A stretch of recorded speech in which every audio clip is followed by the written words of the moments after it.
Hello students, मैं पद्माकर मिश्रा आपके बीच एक बार फिर नए टॉपिक के साथ हाजिर हूँ। आज का वीडियो सीबीएसई बोर्ड के छात्रों के लिए है। जैसा कि इसके पहले का जो वीडियो हमने आप लोगों को प्रेजेंट किया हुआ है वह एमसीक्यू बेस्ड था, असर्शन रीजन बेस्ड क्वेश्चन था।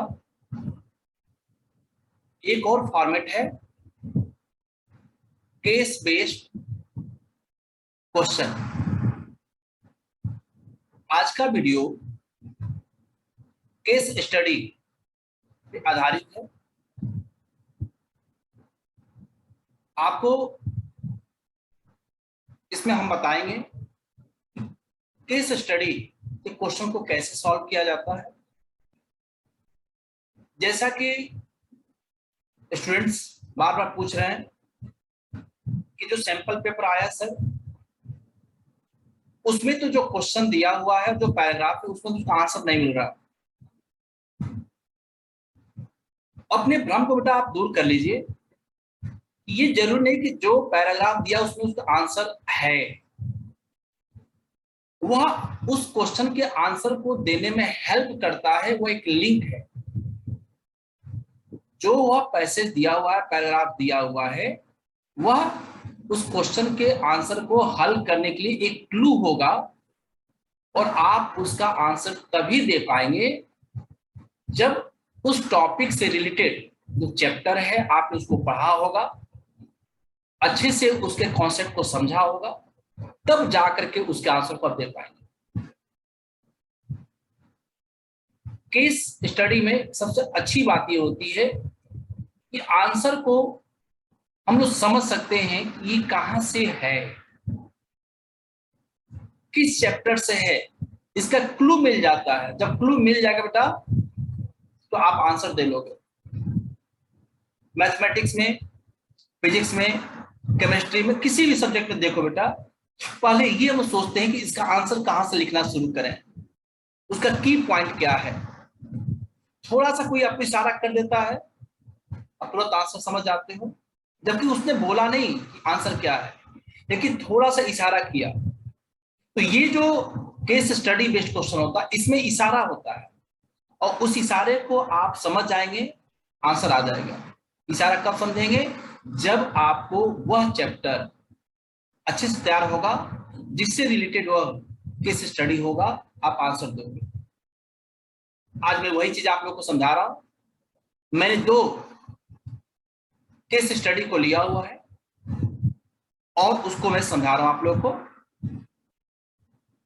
कि कैसे इसको हम लोग सॉल्व करते हैं। जो आज छात्र हमारे साथ पहली बार जुड़ रहे हैं, आपका स्वागत है। आपका कोई वीडियो मिस ना हो, इसके लिए आप इकोनॉमिक्स एट फिंगर टिप को सब्सक्राइब कर लीजिए और नोटिफिकेशन बेल आइकॉन को भी आप ऑन कर लें, ताकि जैसे कोई वीडियो हम अपलोड करेंगे आपको तुरंत नोटिफिकेशन मिले और आप उसका लाभ उठा सके। और आप चाहें तो हमारे टेलीग्राम पे भी जुड़ सकते हैं। Economics eight finger tip Telegram link search करें, आपको मिल जाएगा और डिस्क्रिप्शन में भी दिया हुआ उसका लिंक, आप वहां से भी आप जुड़ सकते हैं हमसे। आइए हम स्टार्ट करते हैं आज का case study based question.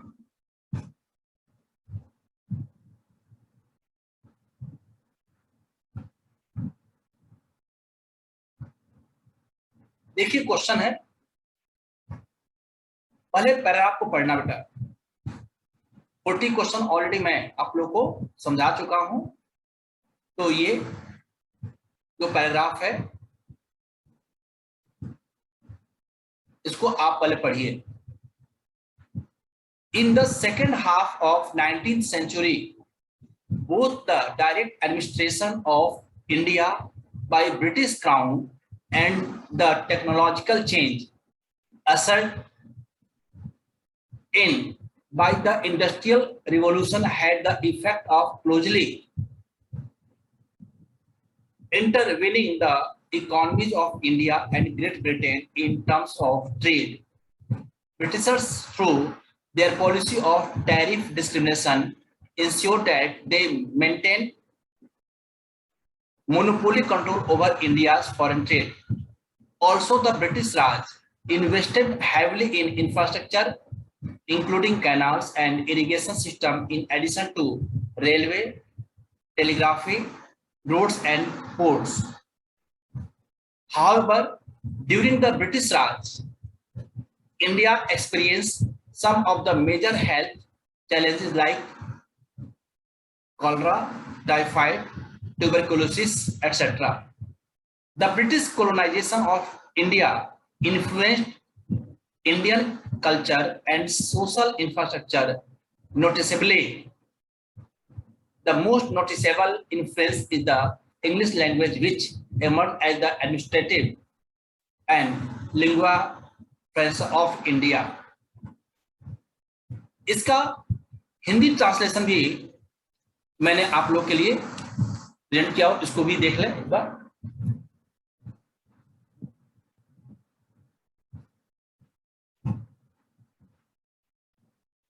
Nineteen century के उत्तरार्ध में ब्रिटिश ताज द्वारा भारत का प्रत्यक्ष प्रशासन और औद्योगिक क्रांति द्वारा शुरू किए गए तकनीकी परिवर्तन दोनों का व्यापार के मामले में भारत और ग्रेट ब्रिटेन की अर्थव्यवस्थाओं को बारीकी से जोड़ने का प्रभाव था। अंग्रेजों ने टैरिफ भेदभाव की अपनी नीति के माध्यम से यह सुनिश्चित किया कि वे भारत के विदेशी व्यापार पर एकाधिकार नियंत्रण बनाए रखें।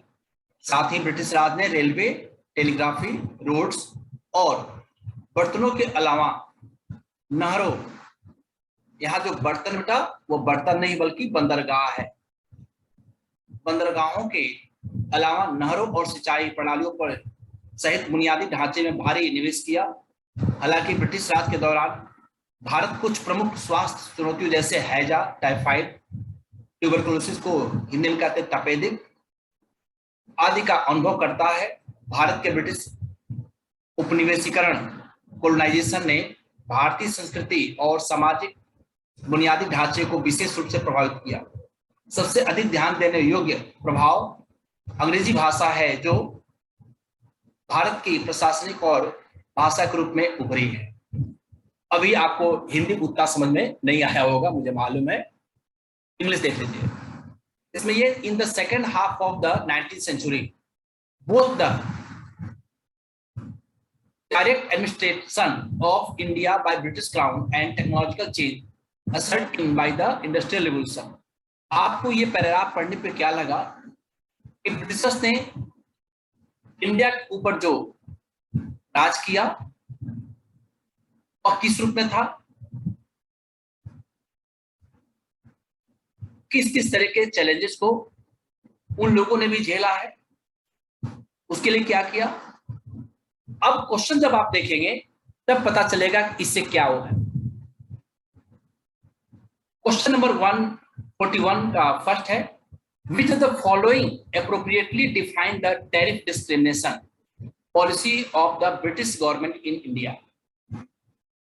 अब एक चीज देखो बेटा, क्वेश्चन यहाँ पर पूछा गया इससे, which of the following appropriately define the tariff discrimination policy of the British government in India।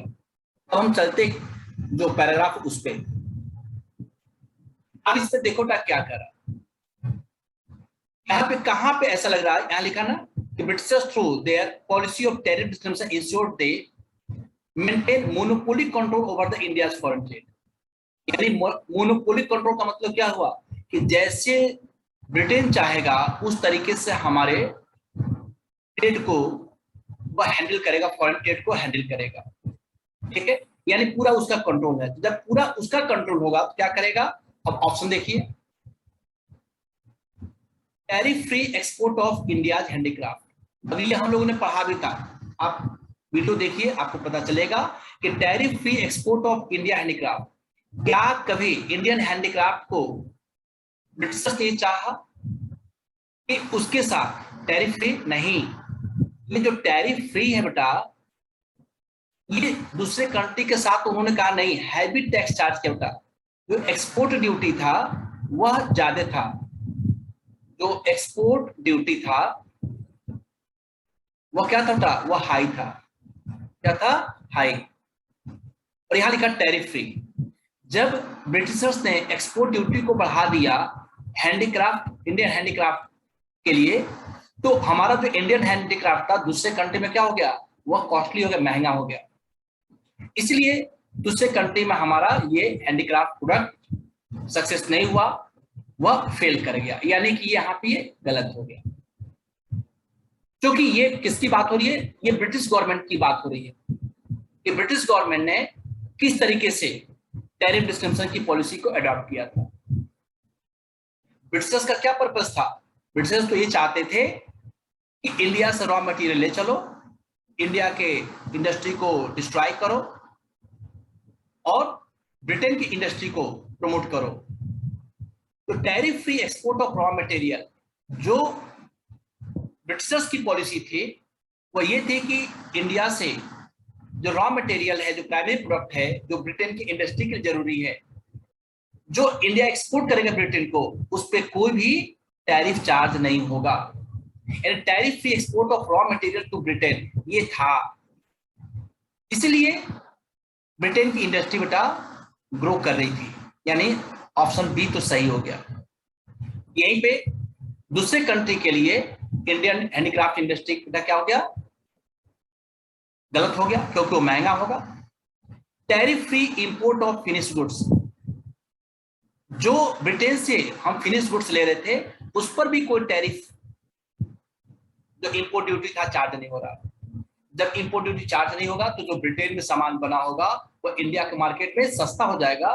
तो इंडियन क्या करेंगे, जो कॉस्टली प्रोडक्ट है इंडिया में बना हुआ उसको लेंगे, या जो ब्रिटेन से बनकर आ रहा है उसको ले लेंगे, ब्रिटेन वाले को लेंगे। क्यों? क्योंकि वो सस्ता था। यानी कि इसमें जो tariff description policy of the British government in India किस रूप में डिफाइन किया गया, तो बी और सी के रूप में। तो बी और सी दोनों को एक साथ कहां मिल रहा, कौन सा ऑप्शन, डी ऑप्शन है, both B and C. Clear?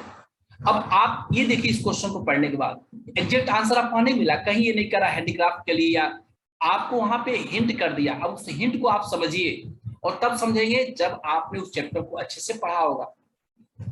तो ये इजी नहीं है, ये ऐसा हम ना समझे कि पैराग्राफ दिया तो उसमें एग्जैक्ट आंसर हमको मिल जाए। आपको उस क्वेश्चन के आंसर को समझने में वो हेल्प कर देगा, और आप तब समझ पाएंगे जब आप उस चैप्टर को, उस टॉपिक को पहले पढ़ा होगा। Question number 41 second, which of the following appropriately define the objective of Britishers for making heavy investment in Indian economic infrastructure? अब इसको किस तरीके से डिफाइन किया जाएगा? Which of the following appropriately define the objective of Britishers for making heavy investment in Indian economic infrastructure? अब देखो इसके लिए क्या था, इसका जो क्लू पॉइंट है बेटा,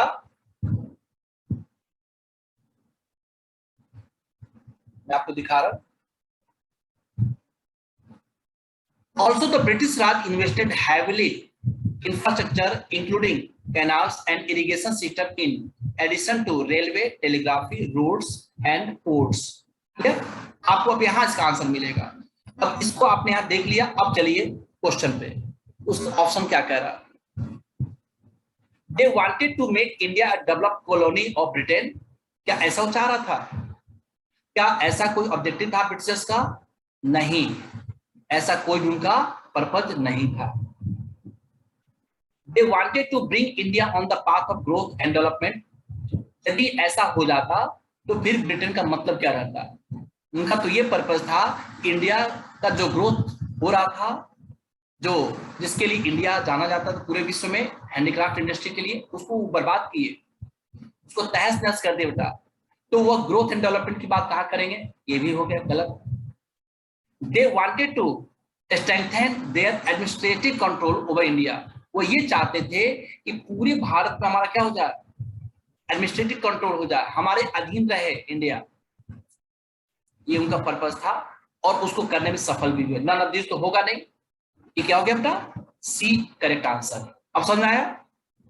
इस तरीके से आपको पैराग्राफ को पढ़ करके उसकी कहानी को थोड़ा समझिए और अपने आप को पीछे ले चलिए। ऐसा नहीं कि आपके बुक में वहां पर एग्जैक्ट मिलेगा, लेकिन आपको बुक में जो कंटेंट दिया हुआ उसको समझने में यह एक लिंक पिन का काम करेगा, और तब जाकर के आप क्वेश्चन को पढ़िए, ऑप्शन को देखिए, तब आंसर दीजिए, तब गलत नहीं होगा। एक अगला क्वेश्चन उठा, चलो अगला क्वेश्चन है, बल्कि इसको पैराग्राफ को पढ़ोगे, इस पे क्वेश्चन नंबर 42 होगा। Occupational distribution of population reflect on the degree of development and the diversification achieved in an economy.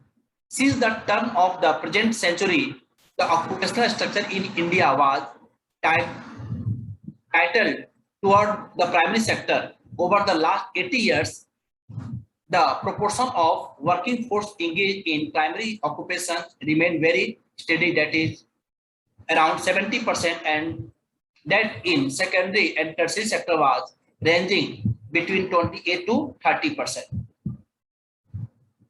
Priyatosh Mitra rightly observed, in India experienced employment multipliers seems to be small, and therefore occupational structure remain almost static, limited employment horizons resulting from a process of industrialization,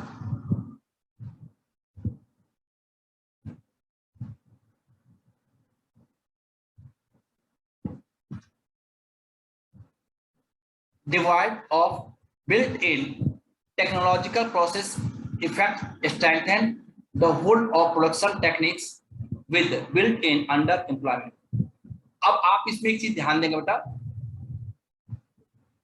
question जो दिया हुआ है इसका हिंदी पहले देख लो।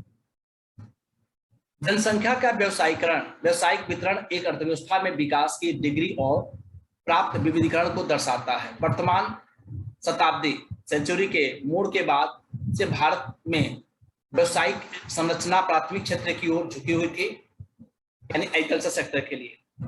पिछले 80 वर्ष में 1901 टू 1981 में प्राइमरी सेक्टर के लिए कार्यरत बल वर्कफोर्स का अनुपात बहुत स्थिर रहा, लगभग 70%, और सेकेंडरी सेक्टर और टर्शियरी सेक्टर में केवल 28 टू 30% के बीच था।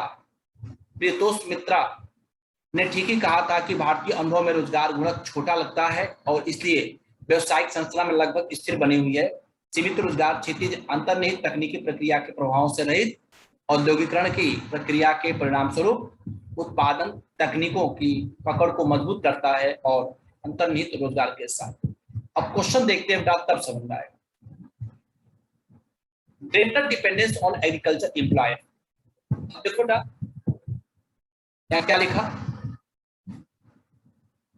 Working force engage in primary occupation remain very steady, यानी कि 70% इसमें बेटा था एग्रीकल्चर सेक्टर में। तो यानी कि जो क्वेश्चन कह रहा है उसके हिसाब से क्या बनेगा ऑप्शन यहाँ पे, greater dependence on agriculture implied, किस पे, great potential of agriculture sector, great potential of agriculture sector बेटा 50% जीडीपी में इसका कंट्रीब्यूशन केवल था। Lesser availability of land per head performing, yes both A and B, बेटा ए तो है नहीं, ग्रेटर पोटेंशियल बेटा एग्रीकल्चर सेक्टर का नहीं था। आपने पढ़ा होगा प्रोडक्टिविटी बेटा बहुत ही कम थी, यानी land per head performing, head मतलब बेटा यहाँ किससे है, ये बहुत ही कम था बेटा, यानी कि प्रोडक्टिविटी बहुत ही कम था। ये करेक्ट आंसर है। क्वेश्चन नंबर जो 42 बेटा, इसमें देखो greater dependence on agriculture implied, जो क्वेश्चन है इसको ध्यान से देखो, ऑप्शन को देखो, greater potential of agriculture sector, greater potential of agriculture sector, क्या यहाँ इसका जो पोटेंशियल था बेटा वो बहुत अच्छा था, उसकी पोटेंशियलिटी बहुत अच्छी थी, तो कहोगे नहीं। ओके, यहां बेटा क्या कर रहा, laser availability of land per head for farming, head for बेटा ये है, इसको बना लें, पर फार्मिंग नहीं बेटा, फॉर फार्मिंग, इसको बना लो बेटा फॉर फार्मिंग। तो ये बेटा सही था, यहां फॉर फार्मिंग है बेटा ना, इसको बना लोगे FARMING फार्मिंग। और सी बेटा बोथ A एंड B, बेटा सी तो है नहीं क्योंकि ए गलत हो गया। और laser availability of land per head for farming, ये था बेटा, यानी क्या होता है ग्रेटर डिपेंडेंस, यानी ज्यादा लोग है ना थे लेकिन उसकी अवेलेबिलिटी क्या थी बेटा कम थी, यानी ऑप्शन क्या हो जाएगा बी सही होगा। ओके, इस तरीके से आपको क्वेश्चन को समझना है ना। क्वेश्चन नंबर 42 का second, dash witnessed an increase in manufacturing and services sector along with the decline in dependence on agriculture sector। इससे बेटा कर रहा है manufacturing and services sector along with decline in dependence on agriculture sector। क्या होगा इसमें, तमिलनाडु ना, Orissa no, Rajasthan, Tamil Nadu होगा यस बेटा, manufacturing and service sector along with decline in dependence on agriculture, किसके लिए बेटा, तमिलनाडु के लिए, उड़ीसा के लिए नहीं बेटा, राजस्थान के लिए नहीं है, ठीक है। पंजाब के लिए बेटा क्या है, पंजाब को हम लोग किस लिए जानते हैं, वो एग्रीकल्चर के लिए, ये भी गलत है। Witness and increase in manufacturing and services sector along with decline in dependence on agricultural sector, क्या है, तमिलनाडु है। Okay, question number 42 third part, on the eve of independence dash percentage of working population India was engage in secondary sector. अब देखो बेटा यहाँ पे जो हम लोगों ने पढ़ा है अभी पिछला जो पैराग्राफ था, तो उसमें क्या दिया हुआ है, उसमें 28 to 30% दिया हुआ है, जबकि हम लोगों ने इस टॉपिक को जब पढ़ा था Indian economy on the eve of independence में, तो कितना प्राइमरी सेक्टर में, सेकेंडरी सेक्टर में, टर्सरी में कितना था, तो वहां पे मैंने आप लोगों को बताया था कि 10.1% यानी 10% बेटा, क्या है 10%। अब यहाँ पे एग्जैक्ट नहीं दिया पैराग्राफ में, लेकिन आप ऐसे इसको समझोगे, ठीक है। Question number 42 fourth, percentage of population dependent on dash is much less in advance country of the world. अब किसमें बेटा, percentage of population dependent on is much less in advance country. जो एडवांस कंट्री, डेवलप कंट्री बेटा, वहां पे तो industrial sector बात करते बेटा, इंडस्ट्रियल सेक्टर की बात करते हैं, सेकेंडरी सेक्टर की बात करते हैं, और हमारे यहाँ क्या है, वहां पे एग्रीकल्चर सेक्टर कम है और इंडिया में बेटा ज्यादा है। तो percentage of population dependent on dash is much less in advance country of the world, क्या, agriculture sector. Advance country of the world की बात करें तो आप इंडस्ट्रियल सेक्टर, सर्विस सेक्टर बेटा ज्यादा है, एग्रीकल्चर सेक्टर कम है, और जो डेवलपिंग कंट्री, अंडर डेवलप, वहां पे एग्रीकल्चर सेक्टर का बर्डन ज्यादा है। समझ आ गया, इस तरीके से बेटा क्वेश्चन को आपको समझना है। आप लोग और भी मैं केस स्टडी अवेलेबल कराऊंगा पीडीएफ के फॉर्म में, तो आप खुद प्रैक्टिस करते जाइएगा। तो हर एक चैप्टर में मैं 2 केस स्टडी आप लोगों को कराऊंगा, जिससे कि आप लोग इसको समझ सकें।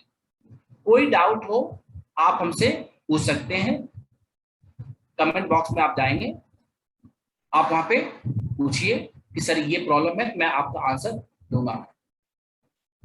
2 केस स्टडी मैंने आपको शो किया यहाँ पे। अब इस पे बेस्ड और भी चीजें आप समझ सकते हैं। अब आगे जो केस स्टडी आप कीजिए, अपने बुक में देख लीजिए,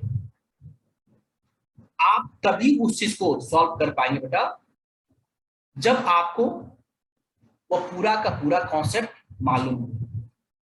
कॉन्सेप्ट नहीं मालूम होगा तब दिक्कत होगी। हो सकता है 1-2 क्वेश्चन एक मिल जाए आपको वहां से, लेकिन वहां पे एग्जैक्ट आप सोचे लाइन बाय लाइन मिल जाए, नहीं मिलेगा।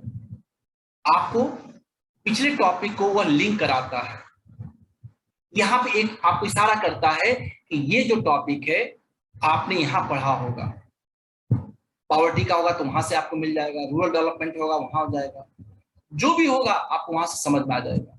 तो इशारा करता है, केस स्टडी इशारा करता है, और इशारा आप तब समझ पाएंगे जब आपने उस चैप्टर को, उस कंटेंट को, टॉपिक को अच्छे से पढ़ा होगा।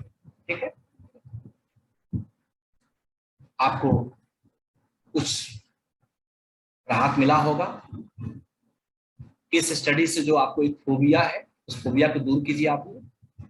हाँ, ये है कि आपके पेपर में रहेगा ये, तो आप पहले से ही प्रैक्टिस कीजिए। आपको दो जगह दिक्कत महसूस हो रही है, मैं समझ रहा हूँ, एक एसर्शन ओरिजिन में और दूसरा केस स्टडी में। तो मैंने आपको इस वीडियो में समझाया है, आपको फिर अगले वीडियो में भी वो अगले चैप्टर का होगा, 5 प्लान पे बेस्ड होगा, उस पे भी मैं आपको केस स्टडी कराऊंगा। तो जो आपके मन में एक डर है, जब 2 4 10 केस स्टडी कर लेंगे तो ये डर निकल जाएगा और आप समझ पाएंगे कि केस स्टडी को, एसर्शन ओरिजिन को कैसे सॉल्व करते हैं। क्योंकि आपने एसर्शन ओरिजिन देखा तो आपको बहुत मजा आया होगा, अब आप उसको आसानी से कर सकते हैं। लेकिन हाँ, वो भी तभी होगा जब आपने डीप स्टडी किया होगा। आप रट करके चाहे तो नहीं हो पाएगा ये चीज, और ऐसा भी नहीं है कि हूबहू आपको वहां से मिल भी जाए, वो भी लिंक में है ना। चलिए फिर हम आपसे एक नई वीडियो 5 प्लान के साथ मिलते हैं, इकोनॉमिक प्लानिंग के साथ मिलते हैं। उसमें एमसीक्यू होगा। एमसीक्यू तो ये भी है बेटा, ऑब्जेक्टिव टाइप क्वेश्चन है ये, लेकिन जो फ्लैट एमसीक्यू है उसके साथ मिलेंगे।